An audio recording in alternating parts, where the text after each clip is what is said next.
Bon, sans sombrer dans les stéréotypes, on peut dire que chaque culture nationale continue à manifester un rapport à l'alimentaire spécifique, qui s'explique par l'histoire, incontestablement. J'insisterai à titre personnel par la religion. Ce qui reste de religion quand on a tout oublié de la religion, mais il peut rester des interdits alimentaires, il peut rester aussi un rapport qui est ici plus puritain, ici plus hédoniste.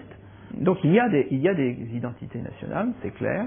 Les chercheurs sont plutôt là, quand ils sont eux-mêmes anglais, belges, espagnols, etc., sont plutôt dans une situation d'analyse, éventuellement de critique de tout ça, mais ils en sont témoins et porteurs. Nous vivons dans une période qui a vu l'accélération de ce qu'on appelle la globalisation, enfin, donc le fait que nous sommes un village planétaire, sur le plan alimentaire, avec des traductions en termes de fusion culinaire, la crise de la transmission maternelle, ce travail se déplace hors de l'espace domestique, et la transmission culinaire s'affaiblit. Vraisemblablement, elle se reconstitue ailleurs. Elle se reconstitue de façon un peu globale, le succès des livres de cuisine, des émissions de radio, de télévision, des blogs et des sites internet dans ce domaine, et le fait que des formes tribales, alors je dirais que le tribal se substitue au familial, hein, Maffezoli et d'autres avaient parlé d'une société de tribus.